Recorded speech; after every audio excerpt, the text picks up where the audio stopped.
Hot ticket in town tonight at the Jefferson. It is Rhett Butler and Sgt. Pepper's Lonely Bluegrass Band.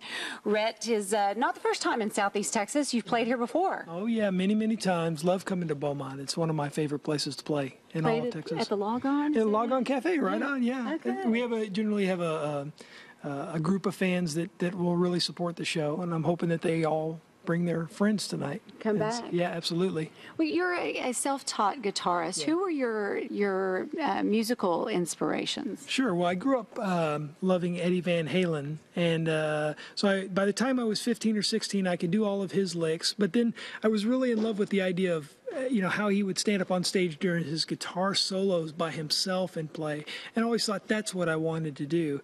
And then I saw a guitar player named Billy McLaughlin he's from Minnesota, and I saw him play in 1993, and he did just that. The whole show was just him on the stage by himself with the guitar, and I said, that is exactly what I want to do. And from then I've been very stubborn about just wanting the guitar to be the show, But you're not like anybody else. Your style is very different. Talk to us about the style, especially how you play the neck of the guitar. Yeah, so the idea was just to get as much sound out of the instrument as I could, number one. And then I knew that, impressing guitar players is pretty easy. You just play some fancy licks. Impressing the guitar player's wife, now that's something different. And they're going to bring their wives to the show, and so you want to play music for them. And so I wanted to not only play, the fancy stuff, but do it in a way that's engaging both sonically and visually for people who may not just be, guitar fanatics. And so that's what I tried to do. Well, and it sounds very gimmicky to say that you play two guitars. Yeah. I mean, not separately, but together. And you're not going to do that right now, but people who come to the show, they'll get to see you do that.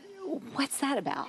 It originally started as I was just trying to get people's attention. And then I realized later on, wow, you can actually make music with this instead of just, just being just a gimmick. And then it just became the thing that everybody wanted to talk about. You're playing two guitars, and I knew I had my assignment at that point was to make something that was really musical and artistic out of it instead of just being something silly. Well, I saw a review and it said he plays two guitars, but it sounds like 6 or 8, 8 guitars, and so it's really fascinating. You've had kind of, I guess, an emotional inspiration too. Yeah. So let's talk about that. It really shaped your life. Your brother Ashley. Yeah, my brother Ashley, who was also named after from the character in Gone with the Wind. He was he passed away at 30 years old, but when he passed away from cancer, at that time he was the longest living case of the type of brain tumor that he had been diagnosed with in 1982 in the world. And so I grew up in the family that really thought, you could accomplish anything. I guess that's how I had the idea that I could actually make a career and make a living playing instrumental guitar music.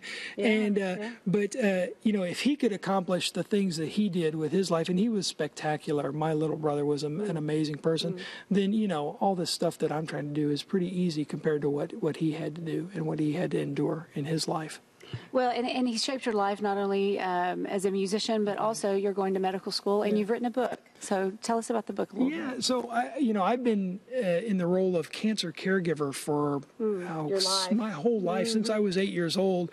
And after he passed, I got really involved in advocacy and clinical research, and I accepted a position advising patients and caregivers about clinical trials for a big biotech company, and it snowballed from there, and I realized the best way forward is to go to medical school, and so I'm just going to go all the way with it. That's awesome. Thank you. Okay, you got to play a little bit. We got to wrap up, but people can come tonight. I'm Shelly Vitanza with SoutheastTexas.com for Southeast Texas Live. You got to come tonight to the Jefferson and hear this.